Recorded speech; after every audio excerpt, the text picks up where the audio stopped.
ನಮಸ್ಕಾರ. ಯಾರು ಹಿತವರು ನಮಗೆ ಈ ಜಗದೊಳಗೆ?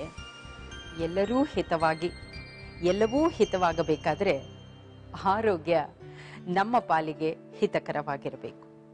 ಸರಿಯಾದ ಆರೋಗ್ಯ, ಮಾನಸಿಕ ದೈಹಿಕ ಸ್ವಾಸ್ಥ್ಯ ಇದ್ದಾಗ ಮಾತ್ರ ಎಲ್ಲದರಲ್ಲೂ ಮುದ ಹಿತ ಕಂಡೆವು. ಇದಕ್ಕಾಗಿ ಒಂದು ಪ್ರಯತ್ನವಿದು ಹೆಲ್ತ್ ಪ್ಲಸ್.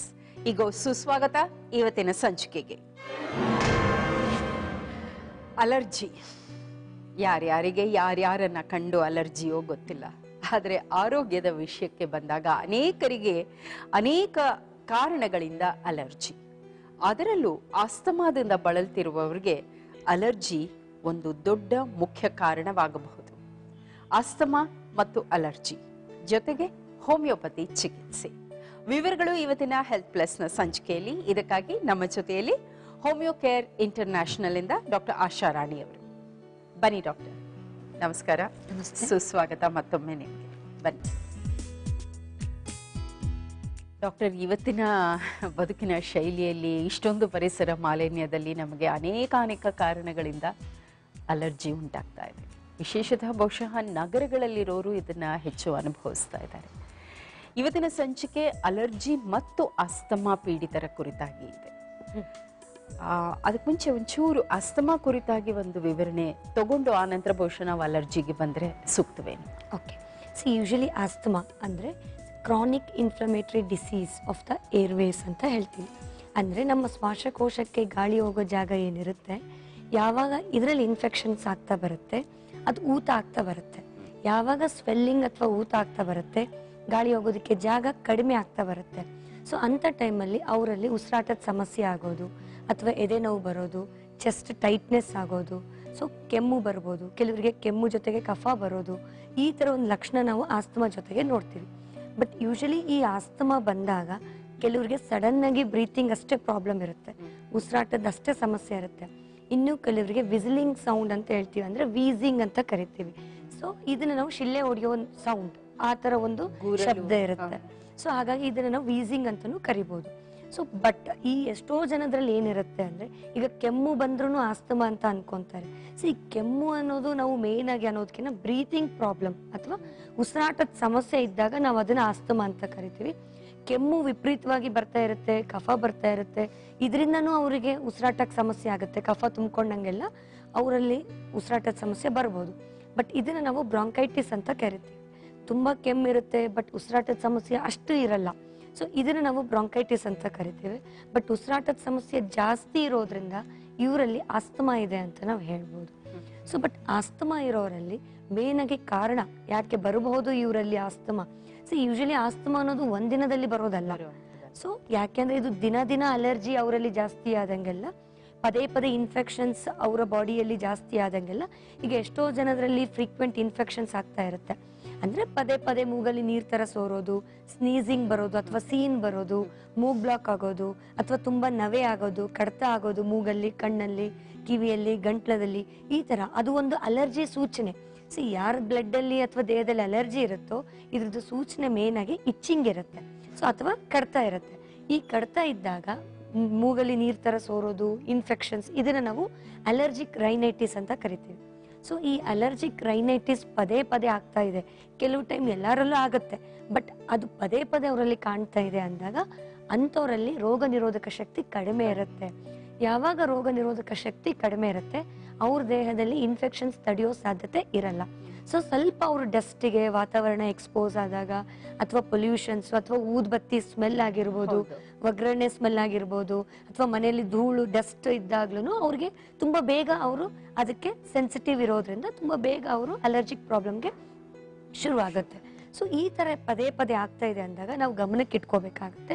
ಯಾಕಂದ್ರೆ ಈ ಪದೇ ಇನ್ಫೆಕ್ಷನ್ಸ್ ಮುಂದೆ ಕ್ರಾನಿಕ್ ಆದಾಗ ಅವರಲ್ಲಿ ಆಸ್ತಮಾ ಆಗಿ ಟರ್ನ್ ಆಗೋ ಸಾಧ್ಯತೆ ಇರುತ್ತೆ. ಬಿಕಾಸ್ ನಾವು ಉಸಿರಾಡೋದು ಮೂಗಿಂದ ಆದ್ರೂ ಕೂಡ ಶ್ವಾಸಕೋಶಕ್ಕೆ ಗಾಳಿ ಹೋಗೋ ಜಾಗದಲ್ಲಿ ಏನಿರುತ್ತಲ್ವಾ, ಈ ಮೂಗಿಂದನೇ ಇನ್ಫೆಕ್ಷನ್ಸ್ ಕೂಡ ಹರಡೋದು. ಈ ಮೂಗಿಂದ ನಾವು ಇನ್ಫೆಕ್ಷನ್ಸ್ ಹರಡೋದಕ್ಕೆ ಜಾಸ್ತಿ ಬಿಡಬಾರ್ದು. ಸೊ ಅದನ್ನ ನಾವು ಪದೇ ಸಿವಿಯರಿಟಿ ಆಗೋದಕ್ಕೆ ಬಿಡಬಾರ್ದು. ಸೊ ಅದನ್ನ ನಾವು ಆಸ್ತಮಾ ಒಂದು ಕಾರಣ ಅಂತ ಹೇಳ್ಬೋದು. ನೆಕ್ಸ್ಟ್ ಮೇಜರ್ ಕಾರಣ ಆಗಿ ಹೇಳಬೇಕು ಅಂದರೆ ಹೆರಿಡಿಟ್ರಿ ಆ್ಯಂಡ್ ಎನ್ವೈರ್ಮೆಂಟಲ್ ಫ್ಯಾಕ್ಟರ್ಸ್ ಅಂತ ಹೇಳ್ಬೋದು. ಸೊ ಈಗ ಹೆರಿಡಿಟ್ರಿ ಅಂತಂದರೆ ಎಲ್ಲರಿಗೂ ಗೊತ್ತಿರೋ ಹಾಗೆ ವಂಶ ಪರಂಪರೆಯಿಂದ ಬರೋ ಸಾಧ್ಯತೆ. ಸೊ ಯೂಶಲಿ ಅಲರ್ಜಿ ಅನ್ನೋದು ಹೆರಿಡಿಟ್ರಿ ರಿಸ್ಕ್ ಜಾಸ್ತಿ ಇರುತ್ತೆ. ಈಗ ಒಂದು ನಿಮಿಷ, ಈ ಅಲರ್ಜಿ ಯಾಕೆ ಬರುತ್ತೆ ಡಾಕ್ಟರ್? ಯಾಕೆ ಬರಬೇಕು ಅಥವಾ ಯಾಕೆ ಬರುತ್ತೆ? ಎಲ್ಲರಿಗೂ ಇಲ್ಲ, ನೀವು ಹೇಳಿದ್ರಿ ರೋಗ ನಿರೋಧಕ ಶಕ್ತಿ ಒಂದು ಪ್ರಮುಖವಾದ ಅಂಶ ಅಂತ. ಅದೇ ಕಾರಣದಿಂದ ಬರುವಂಥದ್ದ ಅಥವಾ ಬೇರೆ ಏನೋ ಒಂದು ನಿರ್ದಿಷ್ಟ ಕಾರಣದಿಂದ ಅಲರ್ಜಿ ಅನ್ನೋದು ಉಂಟಾಗತ್ತಾ? ಯೂಶಲಿ ಅಲರ್ಜಿ ಅವರಲ್ಲಿ ಇದೆ ಅಂತ ಹೇಗೆ ಹೇಳ್ಬೋದು ಅಂದರೆ IgE ಅಂತ ಹೇಳ್ತೀವಿ, ಇಮ್ಯುನೋಗ್ಲೋಬುಲಿನ್ ಇ ಪ್ಲಸ್ AEC ಅಂತ ಹೇಳ್ತೀವಿ, ಅಂದರೆ ಅಬ್ಸಲ್ಯೂಟ್ ಇಯೋಸಿನೋಫಿಲ್ ಕೌಂಟ್ ಅಂತ ಹೇಳ್ತೀವಿ, ಅಂದರೆ ಬಿಳಿ ರಕ್ತ ಕಣಗಳು. ಇದು ಯಾವಾಗ ಅವರ ದೇಹದಲ್ಲಿ AEC ಜಾಸ್ತಿ ಆಗ್ತಾ ಬರುತ್ತೆ, ತುಂಬ ಹೈಪರ್ ಸೆನ್ಸಿಟಿವ್ ಪೇಷಂಟ್ಸ್ ಅಂತ ಹೇಳ್ತೀವಿ ನಾವು ಅವರು. ಅಂದರೆ ಈಗ ಎಲ್ಲರೂ ನಾರ್ಮಲಿ ತುಂಬ ಅಲರ್ಜಿ ಆದಾಗ ನಮಗೂ ಬಂದೇ ಬರುತ್ತೆ.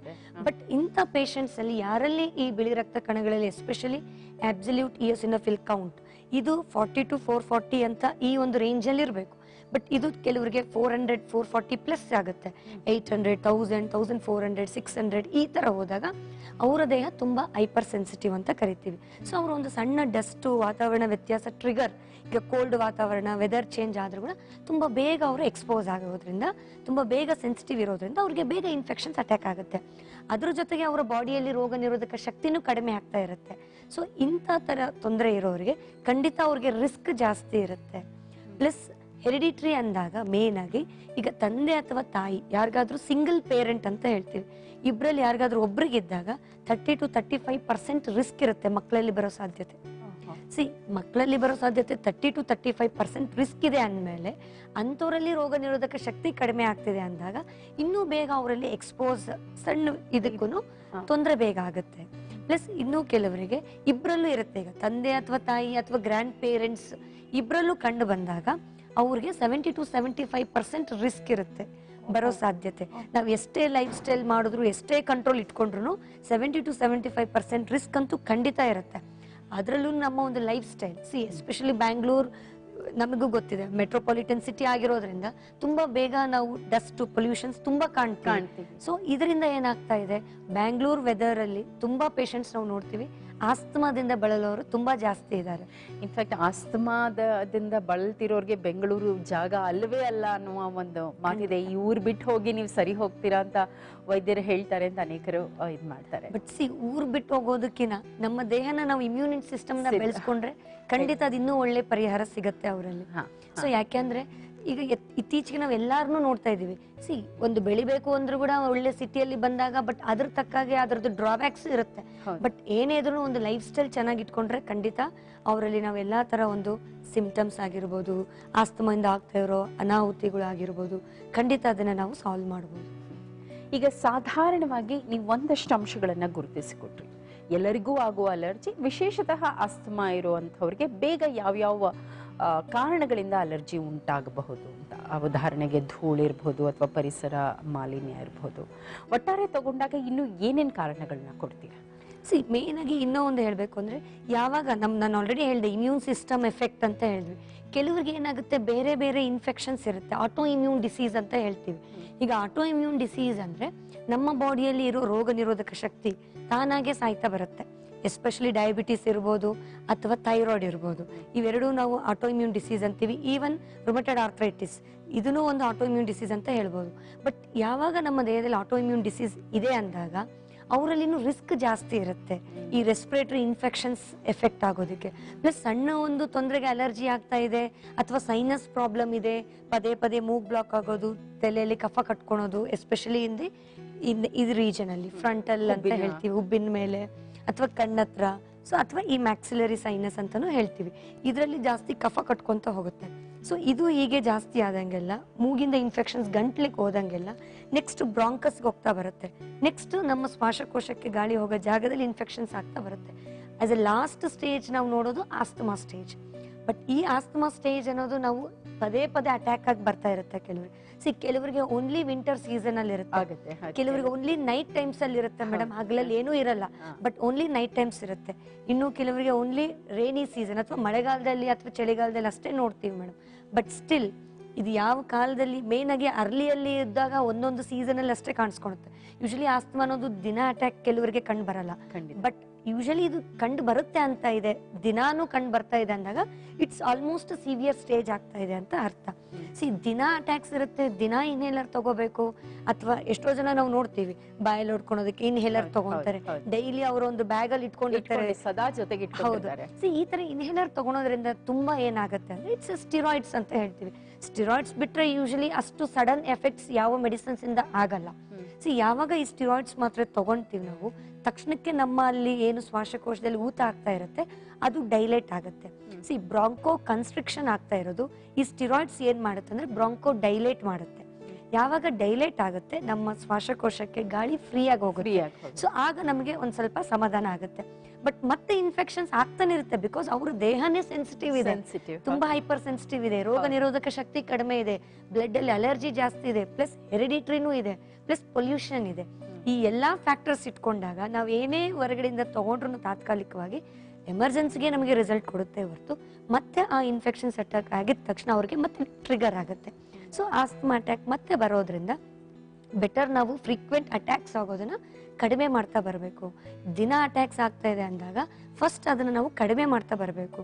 ಸೊ ಫ್ರೀಕ್ವೆಂಟ್ ಇನ್ಫೆಕ್ಷನ್ಸ್ ಆಗ್ತಾ ಇರೋದನ್ನ ಕಡಿಮೆ ಮಾಡೋದು ಫಸ್ಟ್ ಮೇನ್ ಇಂಪಾರ್ಟೆಂಟ್ ಇರುತ್ತೆ. ಪ್ಲಸ್ ನೆಕ್ಸ್ಟ್ ಆಗಿ ಹೇಳ್ಬೇಕು ಅಂದ್ರೆ ಸಿವಿಯಾರಿಟಿ ಆಫ್ ಇನ್ಫೆಕ್ಷನ್ಸ್, ಅಂದ್ರೆ ಈಗ ಇನ್ಫೆಕ್ಷನ್ ಆಗ್ತಾ ಇದೆ ಬಟ್ ಅದನ್ನ ನಾವು ಸಿವಿಯಾರಿಟಿ ಆಗ್ದಲೇ ನೋಡ್ಕೋಬೇಕು. ಸೊ ಅದು ಸೆಕೆಂಡ್ ಪಾಯಿಂಟ್ ಆಗುತ್ತೆ. ಇದ್ರ ಜೊತೆಗೆ ನಮ್ಗೆ ಬಾಡಿಯಲ್ಲಿರೋ ರೋಗ ನಿರೋಧಕ ಶಕ್ತಿ ಪ್ಲಸ್ ಅಲರ್ಜಿ ಈ ಎರಡೂ ಇಂಪ್ರೂವ್ ಮಾಡ್ಕೊಳೋ ಜೊತೆಗೆ ನಾವು ತಗೊಂತ ಹೋದಂಗೆಲ್ಲ ಟ್ರೀಟ್ಮೆಂಟು ಖಂಡಿತ ಅವರಲ್ಲಿ ರಿಸಲ್ಟ್ಸ್ ಕಾಣ್ತಾ ಬರುತ್ತೆ. ಈಗ ಅಲರ್ಜಿ ಅನ್ನುವಂಥದ್ದು ನಾವು ನಿತ್ಯ ಎದುರಿಸಬೇಕಾದಂಥದ್ದು. ಈಗ ನೀವು ಹೇಳಿದ್ರಿ ರೋಗ ನಿರೋಧಕ ಶಕ್ತಿ ನಾವು ಬೆಳೆಸ್ಕೊಳ್ಬೇಕು, ಸರಿ, ಅದಕ್ಕೊಂದು ಚಿಕಿತ್ಸೆ ಮಾಡ್ಕೋಬೇಕು, ಅದು ಸರಿ. ಆದರೆ ಆ ಚಿಕಿತ್ಸೆ ಮಾಡ್ಕೊಳ್ಳೋ ತನಕ ದೇಹ ತಡಿಬೇಕಲ್ಲ, ಯಾಕೆಂದ್ರೆ ಪ್ರತಿ ದಿವಸವೂ ನಮಗೆ ವಿರುದ್ಧವಾದ ಒಂದು ವಾತಾವರಣದಲ್ಲಿ ನಾವು ಇರ್ತೀವಿ. ಕೆಲಸಕ್ಕೆ ಹೋಗ್ತೀವಿ, ಪರಿಸರ ಮಾಲಿನ್ಯ ಇದು ಮಾಡ್ತೀವಿ, ಇನ್ಯಾವುದೋ ಧೂಳಂತೂ ಸರ್ವಾಂತರ್ಯಾಮಿ.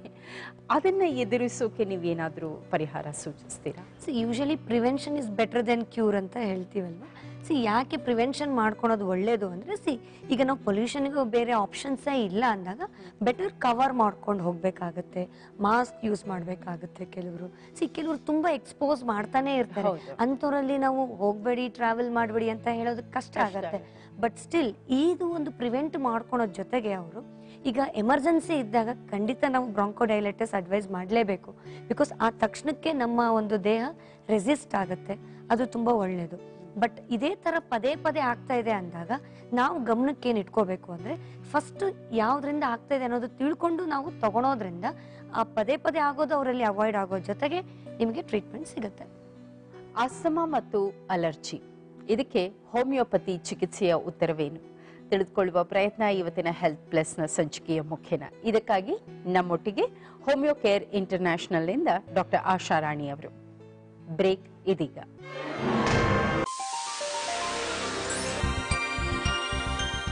ಆಸ್ತಮಾ, ಅಲರ್ಜಿ, ಇದಕ್ಕೆ ಹೋಮಿಯೋಪತಿ ಚಿಕಿತ್ಸೆ ಏನು ತಿಳಿಯುವ ಪ್ರಯತ್ನದಲ್ಲಿ ಇವತ್ತಿನ ಹೆಲ್ತ್ ಪ್ಲಸ್ ಸಂಚಿಕೆ. ನಮ್ಮೊಟ್ಟಿಗೆ ಹೋಮಿಯೋ ಕೇರ್ ಇಂಟರ್ನ್ಯಾಷನಲ್ ನಿಂದ ಡಾಕ್ಟರ್ ಆಶಾ ರಾಣಿ ಅವರು. ಡಾಕ್ಟರ್, ಈಗ ಅಲರ್ಜಿಯ ದೆಸೆಯಿಂದಾಗಿ ಆಸ್ತಮಾದ ಸೂಚನೆ ಅಥವಾ ಆಸ್ತಮಾದ ತೊಂದರೆ ತೀವ್ರವಾಗಿದೆ ಅನ್ನೋದು ಗೊತ್ತಾಗೋದು ಹೇಗೆ? ಈಗ ಯೂಶಲಿ ಅಲರ್ಜಿ ಇದೆ ಅಥವಾ ಆಸ್ತಮಾ ಸಿಂಪ್ಟಮ್ಸ್ ಕಂಡು ಬರ್ತಾ ಇದೆ ಅಂದಾಗ ಮೇನ್ ಆಗಿ ಅವರಲ್ಲಿ ಲಕ್ಷಣ ಕಂಡು ಬರೋದು ಫಸ್ಟ್ ವೀಸಿಂಗ್ ಅಂತ ಹೇಳ್ತೀವಿ. ಅಂದ್ರೆ ಉಸಿರಾಟದ ಸಮಸ್ಯೆ, ತುಂಬಾ ಮೇಲ್ ಉಸಿರು ತಗೊಳೋದು, ಎಳ್ತಾ ಬರೋದು, ಅಥವಾ ಚೆಸ್ಟ್ ಟೈಟ್ನೆಸ್ ಆಗುತ್ತೆ ಮೇಡಮ್, ಎದೆ ಭಾರ ಆಗುತ್ತೆ, ಚೆಸ್ಟ್ ಪೇನ್ ಬರುತ್ತೆ. ಸೊ ಈ ತರ ಒಂದು ತೊಂದರೆ ಹೇಳ್ತಾರೆ. ಪ್ಲಸ್ ಪದೇ ಪದೇ ಕೆಮ್ಮುನು ಬರ್ತಾ ಇರುತ್ತೆ, ಒಣ ಕೆಮ್ಮಾಗಿರ್ಬೋದು ಅಥವಾ ಕಫ ಬರೋದಾಗಿರ್ಬೋದು. ಸೊ ಇದ್ರ ಜೊತೆಗೆ ಸಿವಿಯರ್ ಆದಂಗೆಲ್ಲ ಅವರಲ್ಲಿ ಮೇನ್ ಇದು ಅಕ್ಯೂಟ್ ಎಲ್ಲರಲ್ಲೂ ನೋಡ್ಬೋದು. ಆಸ್ತಮಾ ಯೂಶಲಿ ಅಟ್ಯಾಕ್ ಬಂದಾಗ ಈ ಒಂದು ಲಕ್ಷಣ ನಾವು ನೋಡ್ಬೋದು. ಬಟ್ ಇದು ಹೀಗೆ ಬಿಟ್ಟಂಗೆಲ್ಲ ಸಿವಿಯರಿಟಿ ಆದಂಗೆಲ್ಲ ಅವರಲ್ಲಿ ತುಂಬಾ ಡ್ರೌಸಿನೆಸ್ ಆಗೋದು, ಸ್ವೆಟಿಂಗ್ ಜಾಸ್ತಿ ಆಗೋದು, ಕನ್ಫ್ಯೂಷನ್ಸ್ ಆಗೋದು, ಈ ತರ ಮೇನ್ ಆಗಿ ನಾವು ನೋಡ್ತೀವಿ. ಪ್ಲಸ್ ಇದು ಹೀಗೆ ಬಿಟ್ಟಂಗೆಲ್ಲ ಅವರಲ್ಲಿ ಕಾಂಪ್ಲಿಕೇಶನ್ಸ್ ಅಂತ ಹೇಳ್ತೀವಿ, ಅಂದ್ರೆ ಕನ್ಸಾಲಿಡೇಷನ್ ಆಫ್ ಲಂಗ್ಸ್ ಅಂತ ಹೇಳ್ತೀವಿ. ಸೊ ಈ ಕನ್ಸಾಲಿಡೇಷನ್ಸ್ ಆಫ್ ಲಂಗ್ಸ್ ಅಂದ್ರೆ ತುಂಬಾ ಹಾರ್ಡ್ ಆಗೋದು. ಓಕೆ, ನಮ್ಮ ಲಂಗ್ಸ್ ಅಥವಾ ಶ್ವಾಸಕೋಶ ಏನಿರುತ್ತೆ ತುಂಬಾ ಹಾರ್ಡ್ ಆಗ್ತಾ ಬರುತ್ತೆ, ಅಥವಾ ಬ್ರಾಂಕಿಯಕ್ಟಾಸಿಸ್ ಅಂತಾನು ಹೇಳ್ತೀವಿ. ಸೊ ಅಟಿಲೆಕ್ಟಾಸಿಸ್ ಅಂತ ಹೇಳ್ತೀವಿ. ಈ ತರ ಆಗೋದ್ರಿಂದ ಲಾಸ್ಟ್ಗೆ ಸ್ಟೇಜ್ ಅಲ್ಲಿ ಹೇಳ್ಬೇಕು ಅಂದ್ರೆ ಅವರಲ್ಲಿ ರೆಸ್ಪಿರೇಟರಿ ಫೇಲ್ಯೂರ್ ಆಗ್ತಾ ಬರುತ್ತೆ. ರೆಸ್ಪಿರೇಟರಿ ಫೇಲ್ಯೂರ್ ಆದಾಗ ಮೇನ್ ಆಗಿ ನಾವು ಉಸಿರಾಡೋದು ಶ್ವಾಸಕೋಶ ಏನಿರುತ್ತೆ ಇದೊಂದು ರೆಸ್ಪಿರೇಷನ್ ಅಂತ ಹೇಳ್ತೀವಿ. ಈ ರೆಸ್ಪಿರೇಷನ್ ಉಸಿರು ತಗೊಳೋದು ಬಿಡೋದು ಎರಡೂ ಒಂದು ಇನ್ಸ್ಪಿರೇಷನ್ ಎಕ್ಸ್ಪಿರೇಷನ್ ಅಂತ ಹೇಳ್ತೀವಿ. ಇದು ಮೇನ್ ಆಗಿ ರೆಸ್ಪಿರೇಷನ್ ಫೇಲ್ಯೂರ್ ಆಗ್ತಾ ಬರುತ್ತೆ. ಬಿಕಾಸ್ ಅವರಲ್ಲಿ ಈ ಮೇನ್ ಉಸಿರಾಟದ ಸಮಸ್ಯೆ ಆಗೋದ್ರಿಂದ ಈ ರೆಸ್ಪಿರೇಟರಿ ಫೇಲ್ಯೂರ್ ಆಗ್ತಾ ಬರುತ್ತೆ. ಸೊ ಈ ರೆಸ್ಪಿರೇಟರಿ ಫೇಲ್ಯೂರ್ ಆದಾಗ ಕೊಲ್ಯಾಪ್ಸ್ ಆಗ್ತಾರೆ, ದೆನ್ ಡೆತ್ ಆಗೋ ಚಾನ್ಸಸ್ ಇರುತ್ತೆ. ಸೊ ಹಾಗಾಗಿ ಆಸ್ತಮಾ ಅನ್ನೋದು ಚಿಕ್ಕ ವಿಷಯ ಅಲ್ಲ. ಬಿಕಾಸ್ ಅದು ಆಲ್ರೆಡಿ ದ ಸ್ಟೇಜ್ ರೆಸ್ಪಿರೇಷನ್, ಆ ಒಂದು ರೆಸ್ಪಿರೇಟರಿ ಸಿಸ್ಟಮ್ ಅಲ್ಲಿ last stage of infection is asthma. ಯಾವ ಬಗೆಯ ಎಚ್ಚರಿಕೆ ತಗೊಳ್ಬೇಕು ಡಾಕ್ಟರ್? ಯಾಕೆ ಈ ಪ್ರಶ್ನೆ ಮೂಡಿ ಬರ್ತಿದೆ ಅಂದರೆ, ಇವಾಗ ಹೋಮಿಯೋಪತಿ ಕುರಿತಾಗಿ ಒಂದು ಮಾತಿದೆ, ಆ ತಕ್ಷಣಕ್ಕೆ ನಮಗೆ ಪರಿಹಾರ ಬೇಕು ಅಂದರೆ ಖಂಡಿತ ನಾವು ಅಲೋಪತಿಯ ಕಡೆಗೆ ಮುಖ ಮಾಡಿ ನಿಲ್ಲಬೇಕು. ಈಗ ತೀವ್ರತರವಾದ ಒಂದು ಅಲರ್ಜಿ ಉಂಟಾಗಿದೆ ಯಾರೋ ಆಸ್ತಮಾದಿಂದ ಬಳಲ್ತಾ ಇರೋರಿಗೆ ಅಂತ ಅನ್ಕೊಳ್ಳೋಣ, ಆಗ ತಕ್ಷಣಕ್ಕೆ ಪರಿಹಾರ ಹೋಮಿಯೋಪತಿ ಕೊಡ್ಲಿಕ್ಕೆ ಸಾಧ್ಯವಾ? ಈಗ ಸಡನ್ ಆಗಿ ಆಗ್ತಾ ಇದೆ ಅಂದ್ರೆ ಅವ್ರ ಲಂಗ್ಸ್ ಅಲ್ಲಿ ಏನು ಕೆಲಸ ಮಾಡ್ತಾ ಇಲ್ಲ, ಅಥವಾ ಆ ಶ್ವಾಸಕೋಶಕ್ಕೆ ಗಾಳಿ ಹೋಗೋ ಜಾಗದಲ್ಲಿ ಸಿವಿಯರ್ ಇನ್ಫೆಕ್ಷನ್ಸ್ ಆಗ್ತಾ ಇದೆ. ಸೊ ಊತ ಆಗಿರೋದ್ರಿಂದ ಸಡನ್ ಆಗಿ ಅವ್ರಿಗೆ ರೆಸ್ಪಿರೇಷನ್ ಆಗ್ತಾ ಇಲ್ಲ. ಸೊ ಇಂಥ ಟೈಮಲ್ಲಿ ನಾವು definitely we have to suggest some medications ಯಾವುದ್ರಲ್ಲಿ ರಿಲೀಫ್ ಸಡನ್ ಆಗಿ ಸಿಗುತ್ತೆ ಅನ್ನೋದು ನೋಡ್ಕೋಬೇಕು. ಯಾಕೆಂದ್ರೆ ಅವರಲ್ಲಿ ಫಸ್ಟ್ ನಾನು ಆಲ್ರೆಡಿ ಹೇಳಿದೆ, ಫಸ್ಟ್ ಪದೇ ಪದೇ ಆಗೋದು ಸಿವಿಯರಿಟಿ ಕಡಿಮೆ ಆದರೆ ಖಂಡಿತ ಅವರಲ್ಲಿ ಸಿವಿಯರಿಟಿ ಕಡಿಮೆ ಆದಾಗ ಈವನ್ ದ ಕ್ರಾನಿಕ್ ಪ್ರಾಬ್ಲಮ್ ಆಗಿರ್ಬೋದು, ಅಥವಾ ಆಲ್ರೆಡಿ ಹೇಳಿದ್ರೆ ಸಿವಿಯರ್ ತಕ್ಷಣಕ್ಕೆ ಜಾಸ್ತಿ ಆಗ್ಬಿಡೋದು, ಅದನ್ನು ಕಡಿಮೆ ಆಗೇ ಆಗುತ್ತೆ. ನಾನು ಆಲ್ರೆಡಿ ಹೇಳಿದೆ, ಫಸ್ಟ್ ಫ್ರೀಕ್ವೆಂಟ್ ಇನ್ಫೆಕ್ಷನ್ಸ್ ಕಡಿಮೆ ಮಾಡಬೇಕು, ಸಿವಿಯರಿಟಿ ಆಫ್ ಇನ್ಫೆಕ್ಷನ್ಸ್ ಕಡಿಮೆ ಮಾಡಬೇಕು. ಸಿವಿಯರ್ ಆಗ್ತಾ ಇದೆ, ಎಮರ್ಜೆನ್ಸಿ ಒಂದ್ ಸತಿ ಆಯ್ತು 2 ಸತಿ ಆಯ್ತು ಅಂದಾಗ ತಕ್ಷಣಕ್ಕೆ ತಗೊಳೋದ್ರಲ್ಲಿ ತೊಂದರೆ ಇಲ್ಲ. ಬಟ್ ದಿನ ಸಿವಿಯರೇ ಆಗ್ತಾ ಇದೆ ಅನ್ನೋದು ಅಲ್ಲಿ ನಾವು ಮೇನ್ ಆಗಿ ನೋಡ್ಕೋಬೇಕಾಗುತ್ತೆ. ಇದನ್ನ ನಾವು ತಕ್ಷಣಕ್ಕೆ ಅನ್ನೋದಕ್ಕಿಂತ ಮೇನ್ ಆಗಿ ಅವರ ಸಿವಿಯರಿಟಿ ಕಡಿಮೆ ಮಾಡ್ತಾನೆ ಹೋಗ್ಬೇಕು. ಬಟ್ ಸಡನ್ ಆಗಿ ಕೆಲವರಿಗೆ ಸಡನ್ ಶುರು ಆಗಿರುತ್ತೆ, ತುಂಬಾ ವರ್ಷದಿಂದ ಇರಲಿಲ್ಲ ಬಟ್ ಇತ್ತೀಚೆಗೆ ಸ್ಟಾರ್ಟ್ ಆಗ್ತಾ ಇದೆ, ಅಂತವರಲ್ಲಿ ಖಂಡಿತ ಬೇಗ ರಿಸಲ್ಟ್ ಸಿಗುತ್ತೆ. ಪ್ಲಸ್ ಇನ್ನೂ ಕೆಲವರಿಗೆ ಸ್ಕಿನ್ ಇನ್ಫೆಕ್ಷನ್ಸ್ ಅಂತ ಹೇಳ್ತೀವಿ. ಈ ಚರ್ಮ ಕಾಯಿಲೆ ಯಾರಿಗಾದ್ರೂ ಹಿರಿಯರಲ್ಲಿ ಇದ್ದಾಗ ಮಕ್ಕಳಲ್ಲಿ ಆಸ್ ಎ ಎಫೆಕ್ಟ್ ಆಗಿ ರೋಗ ನಿರೋಧಕ ಶಕ್ತಿ ಮೇಲೆ ಬೀಳುತ್ತೆ. ಅದು ಬಿದ್ದಾಗ, ಇಮ್ಯುನಿಟಿ ಮೇಲೆ ಬಿದ್ದಾಗ ಅದು ಅವರಲ್ಲಿ ಸ್ಕಿನ್ ಅಲ್ಲಾದ್ರೂ ತೋರಿಸ್ಬೋದು, ರೆಸ್ಪಿರೇಟರಿ ಅಲ್ಲಾದ್ರೂ ತೋರಿಸ್ಬೋದು. ಅದಕ್ಕೆ ನಾವ್ ಏನ್ ಹೇಳ್ತೀವಿ, ಎಷ್ಟೋ ಜನದ್ರಲ್ಲಿ ನೋಡ್ತೀವಿ ರೆಸ್ಪಿರೇಟರಿ ಸಿಂಪ್ಟಮ್ಸ್ ಕ್ಯೂರ್ ಆದಂಗೆಲ್ಲ ಸ್ಕಿನ್ನಿಗೆ ಬರುತ್ತೆ ಅಂತ ಹೇಳ್ತೀವಿ. ಸ್ಕಿನ್ನಿಗೆ ನಾವು ಸಪ್ರೆಸ್ ಮಾಡ್ದಂಗೆಲ್ಲ ರೆಸ್ಪಿರೇಟರಿ ಸಿಂಪ್ಟಮ್ಸ್ ಜಾಸ್ತಿ ಆಗುತ್ತೆ. ಎಷ್ಟೋ ಜನ ಎರಡೂ ಲಿಂಕ್ ಇರುತ್ತೆ. ಬಿಕಾಸ್ ನಾವು ಸ್ಕಿನ್ ಇನ್ಫೆಕ್ಷನ್ಸ್ ಅಲರ್ಜಿಯಿಂದ ನೋಡ್ತೀವಿ. ಇದನ್ನು ಅಲರ್ಜಿಯಿಂದ ನೋಡೋದ್ರಿಂದ ಏನಾಗುತ್ತೆ, ನಾವು ಎಷ್ಟೋ ಜನ ನೋಡ್ತೀವಿ ಸ್ಕಿನ್ ಅಲರ್ಜಿ, ಸ್ಕಿನ್ ಇನ್ಫೆಕ್ಷನ್ ಸಣ್ಣ ಇದು ಬಂದಾಗ ಜಸ್ಟ್ ಮೇಲ್ಗಡೆ ಆಯಿಂಟ್ಮೆಂಟ್ಸ್ ಹಚ್ಚಿ ಅದನ್ನ ಮುಚ್ಚಿಬಿಡ್ತೀವಿ. ಮೇಲ್ಗಡೆಯಿಂದ ಮುಚ್ಚೋದ್ರಿಂದ ಅದು ಒಳಗಡೆ ಟ್ರಿಗರ್ ಆದಾಗ ಅದು ಒಂದು ಕಾರಣ ಆಗಿ ಆಸ್ತಮಾ ಬರೋ ಸಾಧ್ಯತೆ ಇರುತ್ತೆ. ಅದು ಹೆರಿಡಿಟ್ರಿಯಿಂದ ನಾವು ನೋಡಿರ್ತೀವಿ. ಯಾರಲ್ಲೂ ಹಿರಿಯರಲ್ಲಿ ಇದ್ದಾಗ ಸ್ಕಿನ್ ಅಲರ್ಜೀಸು, ಇನ್ಫೆಕ್ಷನ್ಸು, ಅವರಲ್ಲಿ ರಿಸ್ಕ್ ನಾವು ಮಕ್ಕಳಲ್ಲಿ ಆಸ್ ಅಲರ್ಜಿ ಆಸ್ತಮಾನ ನೋಡ್ಬೋದು. ವಿಶೇಷತಃ ಮಕ್ಕಳಲ್ಲಿ ಅಲರ್ಜಿ ಆಸ್ತಮಾ ಕಂಡು ಬಂದಿದ್ರೆ ಅದಕ್ಕೆ ಸೂಕ್ತ ಚಿಕಿತ್ಸೆ ಖಂಡಿತ ಹೋಮಿಯೋಪತಿಯಲ್ಲಿ ಲಭ್ಯ. ತಕ್ಷಣ ಚಿಕಿತ್ಸೆ ಕೊಡುವ ವ್ಯವಸ್ಥೆ ಆಗಬೇಕಷ್ಟೇ ಅನ್ನುವ ಮಾತುಗಳನ್ನು ಹಂಚಿಕೊಳ್ತಿದ್ದಾರೆ ಡಾಕ್ಟರ್ ಆಶಾ ರಾಣಿ ಅವರು ಹೋಮಿಯೋ ಕೇರ್ ಇಂಟರ್ನ್ಯಾಷನಲ್ನಿಂದ. ಈಗ ಬ್ರೇಕ್.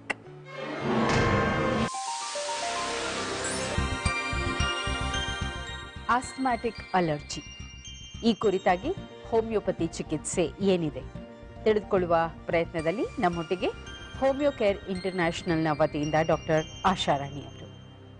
ಡಾಕ್ಟರ್, ಈಗ ಒಂದು ಮಾತು, ಕೆಲವರ ಅನುಭವ, ಈ ವಿಶೇಷತಃ ಈ ಉಬ್ಬಸ ರೋಗಕ್ಕೆ ಹೋಮಿಯೋಪತಿ ಚಿಕಿತ್ಸೆ ತೆಗೆದುಕೊಂಡಾಗ ಅದು ಇನ್ನೂ ಜಾಸ್ತಿ ಆಗ್ಬಿಡತ್ತೆ, ಮತ್ತಷ್ಟು ತೀವ್ರತರವಾಗಿ ಅವ್ರಿಗೆ ಈ ಎಳೆತ ಅಥವಾ ವೀಸಿಂಗ್ ಅಂತ ಏನು ಹೇಳ್ತೀವಿ ಅದು ಉಲ್ಬಣಗೊಳ್ಳತ್ತೆ ಅಂತ ಒಂದು ಮಾತಿದೆ. ಏನ್ ಹೇಳ್ತೀರಿ ಡಾಕ್ಟರ್ ಇದಕ್ಕೆ? ಯೂಶಲಿ ಎಲ್ಲರಲ್ಲೂ ಈ ತರ ಆಗಲ್ಲ. ಯಾಕೆಂದ್ರೆ ಕೆಲವ್ರು ಏನ್ ಮಾಡ್ಬಿಡ್ತಾರೆ, ಈಗ ಹೋಮಿಯೋಪತಿ ಮೆಡಿಸಿನ್ಸ್ ತಗೊಂತಾ ಇದೀವಿ ಅಂದಾಗ ಎಲ್ಲಾ ಮೆಡಿಸಿನ್ ಸ್ಟಾಪ್ ಮಾಡ್ಕೊಂಡ್ಬಿಡ್ತಾರೆ. ಈ ತರ ಸ್ಟಾಪ್ ಮಾಡ್ಕೊಂಡಾಗ ಏನಾಗುತ್ತೆ, ಸಡನ್ ಆಗಿ ಕೆಲವರಿಗೆ ದೇಹ ಸ್ಪಂದಿಸೋದಕ್ಕೆ ಟೈಮ್ ಬೇಕಾಗತ್ತೆ. ಸೊ ಅಂತವರಲ್ಲಿ ಸಡನ್ ಆಗಿ ಎಕ್ಸಾಜರೇಟ್ ಆಗಬಹುದು. ಬಟ್ ಅದ್ರ ಜೊತೆಗೆ ಆ ತರ ಎಮರ್ಜೆನ್ಸಿ ಅಥವಾ ಸಡನ್ ಆಗಿ ಎಕ್ಸಾಜರೇಟ್ ಆದಾಗ ಅಲೋಪತಿಕ್ ಮೆಡಿಸಿನ್ಸ್ ಅಲ್ಲಿ ನಾವು ಮಾಡಬಹುದು. ಬಟ್ ಸ್ಟಿಲ್ ಹೋಮಿಯೋಪತಿ ಮೆಡಿಸಿನ್ಸ್ ಅಲ್ಲಿ ಆ ತರ ಯಾವಾಗ್ಲೂ ಆಗಲ್ಲ. ಬಟ್ ಹೋಮಿಯೋಪತಿಕ್ ಅಗ್ರವೇಷನ್ ಅಂತ ನಾವು ನೋಡ್ತೀವಿ ಕೆಲವರಲ್ಲಿ. ಬಟ್ ಈ ಅಗ್ರವೇಷನ್ ಆದಾಗ, ಅಥವಾ ನೀವು ಹೇಳಿದ್ರಿ ಜಾಸ್ತಿ ಸಡನ್ ಆಗಿ ಕೆಲವರಿಗೆ ಆಗಬಹುದಾ ಅಂತ, ಖಂಡಿತ ಆಗಬಹುದು, ಕೆಲವೊಂದು ಚಾನ್ಸಸ್ ಇರುತ್ತೆ. ಬಟ್ ಆದ್ರೆ ಕೂಡ ಅವರಲ್ಲಿ ತಡೆಯೋ ಶಕ್ತಿ ಇರುತ್ತೆ. ನಾವು ಹೇಳ್ತೀವಿ ತುಂಬಾ ಸಿವಿಯರ್ ಆದಾಗ ಅಥವಾ ಮೈಲ್ಡ್ ವೀಸಿಂಗ್ ಸ್ಟಾರ್ಟ್ ಆದ್ರೂ ತಡೆಯೋ ಶಕ್ತಿ ಇರಲ್ಲ. ಬಿಕಾಸ್ ಅವರ ಬಾಡಿನೇ ಇಂಬ್ಯಾಲೆನ್ಸ್ ಆಗುತ್ತೆ ಆಸ್ತಮಾ ಅಟ್ಯಾಕ್ ಬಂದಾಗ. ಬಟ್ ಸ್ಟಿಲ್ ಹೋಮಿಯೋಪತಿ ಚಿಕಿತ್ಸೆ ತಗೊಂಡು ಆ ಥರ ಆಗಿದೆ, ನಮಗೆ ಸಡನ್ ಆಗಿ ಸ್ವಲ್ಪ ಅಗ್ರವೇಟ್ ಆಗಿದೆ ಅಂದಾಗ ಖಂಡಿತ ಅವರ ಒಂದು ಲೈಫ್ ಸ್ಟೈಲ್, ಹೆಲ್ತ್ ಲೆವೆಲ್ ಯಾವ ಸ್ಟೇಜಲ್ಲಿ ಇದೆ ಅನ್ನೋದು ನೋಡ್ಕೋಬೇಕು. ಥರ ಆಗಿದ್ರೂ ಅವರ ಒಂದು ಲೈಫ್ ಸ್ಟೈಲ್ ಜೊತೆಗೆ ಹೆಲ್ತ್ ಲೆವೆಲಲ್ಲಿ ಖಂಡಿತ ಒಳ್ಳೆ ರಿಸಲ್ಟ್ಸ್ ಇರುತ್ತೆ. ಬಿಕಾಸ್ ಅದು ಸಿವಿಯರಿಟಿ ಅನ್ಸಿದ್ರು ಅವರ ಒಂದು ಬಾಡಿ ಬ್ಯಾಲೆನ್ಸ್ಡ್ ಕಂಡೀಷನಲ್ಲಿ ಇರುತ್ತೆ. ಸೊ ಅವರ ಒಂದು ತಡೆಯೋ ಶಕ್ತಿ ಇರುತ್ತೆ. ಅದು ಜಾಸ್ತಿ ಮಟ್ಟಿಗೆ ಸಿವಿಯರಿಟಿ ಆಗ್ಲಿದ್ದಂಗೆ ದೇಹ ಅದಕ್ಕೆ ಸ್ಪಂದಿಸ್ಕೊಂಡು ಹೋಗುತ್ತೆ. ಸೊ ಹಾಗಾಗಿ ಆ ಥರ ಸಿವಿಯರಿಟಿ ಆಗದಲ್ಲೇ ಖಂಡಿತ ಅದಕ್ಕೆ ಚಿಕಿತ್ಸೆ ಕೊಡ್ಬೋದು. ಆಹಾರದ ವಿಷಯದಲ್ಲಿ ಏನು ಹೇಳ್ತೀರಿ? ಈಗ ಸರ್ವೇ ಸಾಧಾರಣವಾಗಿ ಆಸ್ತಮಾದವ್ರಿಗೆ ಈ ತಣ್ಣನೆ ಪದಾರ್ಥಗಳು ಅಥವಾ ಫ್ರಿಡ್ಜ್ನಲ್ಲಿರುವಂಥದ್ದು, ಐಸ್ ಕ್ರೀಮು, ಈ ಥರದ್ದೆಲ್ಲ ತಗೊಳ್ಬಾರ್ದು ಅನ್ನುವಂಥ ಒಂದು ನಿಯಮ ಅಥವಾ ನಿರ್ಬಂಧ ಇದೆ. ಹೋಮಿಯೋಪತಿ ಸಹ ಇದನ್ನೇ ಹೇಳುತ್ತಾ? ಖಂಡಿತ. ಇಟ್ಸ್ ಜನರಲ್ ಮ್ಯಾನೇಜ್ಮೆಂಟ್ ಅಂತ ಹೇಳ್ತೀವಿ. ಅಂದರೆ ಜನರಲ್ ಆಗಿ ಕೋಲ್ಡ್ ಯಾವುದೇ ಗೊತ್ತಿದೆ ನಮಗೆ, ಕೋಲ್ಡ್ ಅಂದಾಗ ಕಾಂಟ್ರಾಕ್ಷನ್ಸ್ ಅಥವಾ ಕನ್ಸ್ಟ್ರಕ್ಷನ್ಸ್ ಆಗುತ್ತೆ, ಹೀಟ್ ಬಿದ್ದಾಗ ಸ್ವಲ್ಪ ಡೈಲೇಟ್ ಆಗುತ್ತೆ. ಸೊ ಹಾಗಾಗಿ ಥಂಡಿ ನಾವು ಜಾಸ್ತಿ ಮೊದಲೇ ನಮ್ಮಲ್ಲಿ ಶ್ವಾಸಕೋಶದಲ್ಲಿ ಸ್ವೆಲ್ಲಿಂಗ್ ಇದೆ ಅಥವಾ ಊತ ಆಗ್ತಿದೆ ಅಂದಾಗ ನಾವು ಇನ್ನೂ ಕೋಲ್ಡ್ ತೊಗೊಳೋದು ಒಳ್ಳೇದಲ್ಲ. ಸೊ ಹಾಗಾಗಿ ಕೋಲ್ಡ್ ಫುಡ್, ಕೋಲ್ಡ್ ಡ್ರಿಂಕ್ಸ್ ಸ್ವಲ್ಪ ಅವಾಯ್ಡ್ ಮಾಡಬೇಕಾಗುತ್ತೆ. ಆದಷ್ಟು ವಾರ್ಮ್ ಡ್ರಿಂಕ್ಸ್ ಪ್ರಿಫರ್ ಮಾಡಬೇಕು. So that warm food, warm drinks prefer ಮಾಡೋದ್ರಿಂದ ಸ್ವಲ್ಪ ಬೇಗ ಅವರಲ್ಲಿ ತಕ್ಷಣಕ್ಕೆ ರಿಸಲ್ಟ್ಸ್ ಒಂದು ಸಿಗುತ್ತೆ. ಈಗ ಕೆಲವರಿಗೆ ಈ ಆಸ್ತಮಾದಿಂದ ಬಳಲ್ತಿದ್ರು ಇನ್ನೊಂದಷ್ಟು ಚಟುವಟಿಕೆಗಳಿರುತ್ತೆ. ಬಹುಶಃ ಅವರು ಟ್ರೆಕ್ಕಿಂಗ್ ಹೋಗ್ಲಿಕ್ಕೆ ಆಸೆ ಪಡೋದು ಅಥವಾ ವಿದೇಶ ಪ್ರವಾಸ, ಚಳಿ ದೇಶಗಳಿಗೆ ಹೋಗ್ಬೋದು. ಹೋಮಿಯೋಪತಿಯ ಚಿಕಿತ್ಸೆ ಮುನ್ನೆಚ್ಚರಿಕೆಯಾಗಿ ತೆಗೆದುಕೊಂಡು ಅದನ್ನ ಸಫಲವಾಗಿ ಮುಗಿಸಬಹುದಾ? ಖಂಡಿತ ಮಾಡ್ಬೋದು. ಯಾಕೆಂದ್ರೆ ಅವರ ಒಂದು ನಾನು ಹೇಳಿದೆ, ಈ ಆಸ್ತಮಾ ಇರೋರಿಗೆ ಮೇನ್ ಆಗಿ ಉಪ್ಸ ಯಾಕೆ ಬರುತ್ತೆ, ಆಯಾಸ ಬರುತ್ತೆ. ಸ್ವಲ್ಪ ಅಪ್ಪಲ್ಲಿ ಹೋದ್ರು, ಸ್ಟೆಪ್ಸ್ ಹತ್ತಿದ್ರು ತುಂಬಾ ಆಯಾಸ, ಎಳ್ತ ಆಗತ್ತೆ. ಇದನ್ನು ನಾವು ಹೋಮಿಯೋಪತಿಕ್ ಮ್ಯಾನೇಜ್ಮೆಂಟ್ ಇಂದ ಕಂಟ್ರೋಲ್ ಮಾಡ್ಬೋದು. ಪ್ಲಸ್ ಮೇನ್ ಆಗಿ ಹೋಮಿಯೋಪತಿಕ್ ಟ್ರೀಟ್ಮೆಂಟ್ ಬರೀ ಇದು ಅಷ್ಟರಲ್ಲೇ ಅಲ್ಲ, ಲಿಮಿಟ್ ಇಷ್ಟರಲ್ಲೇ ಇಲ್ಲ. ಮೇನ್ ಆಗಿ ಅದ್ರ ಕಾರಣ ನಾನು ಆಲ್ರೆಡಿ ಹೇಳಿದೆ, ಜೆನೆಟಿಕ್ ಇಂದ ಇದ್ರೂ ಅದಕ್ಕೆ ಪರಿಹಾರ ಇದೆ. ಹೆರಿಡಿಟ್ರಿ ಅಥವಾ ವಂಶ ಪರಂಪರೆಯಿಂದ 70-75% ಅಂತ ಆಲ್ರೆಡಿ ಹೇಳಿದೆ, ಅಥವಾ 30-35% ಒಬ್ಬರ ತಾಯಿ ಅಥವಾ ತಂದೆಯಲ್ಲಿ ಇದ್ದಾಗೂ ನಾನು ಹೇಳಿದೆ. ಸೊ ಇದು ಎಷ್ಟೇ % ರೇಂಜಲ್ಲಿ ಇದ್ರೂ ಕೂಡ ಖಂಡಿತ ನಾವು ಜೆನೆಟಿಕ್ ಇಂದ ಮೇನ್ ಆಗಿ ಕೊಡೋದು. ಅಂದ್ರೆ ಅವರ ಒಂದು ಸ್ವಭಾವ ತಕ್ಕಂಗೆ ಗೊತ್ತಿದೆ, ಮುಂಚೆಯಿಂದನೂ ಒಂದು ಮೂಲ ಕಾಸ್ ಇಂದ ಕೊಡ್ತಾ ಇರ್ತೀವಿ. ಸೊ ಹಾಗಾಗಿ ಆ ಕಾಸ್ ಇಂದ ಕೊಡೋದ್ರಿಂದ genetic problems plus allergic problems, ಈಗ AEC ಅಂತ ಹೇಳಿದೆ, IgE ಅಂತ ಹೇಳಿದೆ, ಇದನ್ನು ಟ್ರೀಟ್ಮೆಂಟ್ ಮೂಲಕ ಇಂಪ್ರೂವ್ ಆಗ್ತಾ ಬರಬೇಕು. ಆ ಟೆಸ್ಟ್ ಮುಖಾಂತರ ನಮಗೆ ತಿಳ್ಕೊಬಹುದು.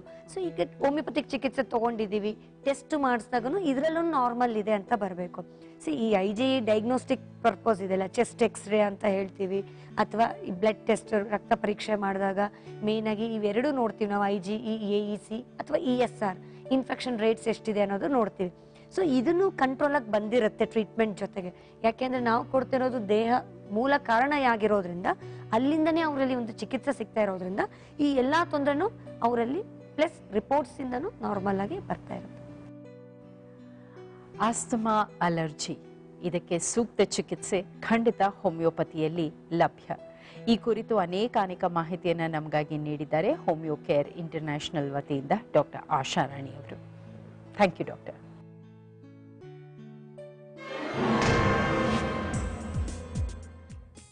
ನಿಮ್ಮಷ್ಟೇ ಚಂದವಾದ ಹೂಗಳು, ಥ್ಯಾಂಕ್ಸ್ನೊಂದಿಗೆ. Thank you. 100 ಸಂಚಿಕೆಗಳನ್ನು ದಾಟಿ 200ಕ್ಕೆ ಹೆಜ್ಜೆ ಹಾಕುತ್ತಿರುವಂತಹ ಹೆಲ್ತ್ ಪ್ಲಸ್ಗೆ ನಿಮ್ಮೆಲ್ಲರ ಬೆಂಬಲ ನಿಜಕ್ಕೂ ಪ್ರೋತ್ಸಾಹದಾಯಕವಾಗಿದೆ. ನೆನಪಿಡಿ, ನಿಮ್ಮೆಲ್ಲರ ಯೋಗಕ್ಷೇಮಕ್ಕಾಗಿ ಇದುವೇ ಹೆಲ್ತ್ ಪ್ಲಸ್. ನಮಸ್ಕಾರ.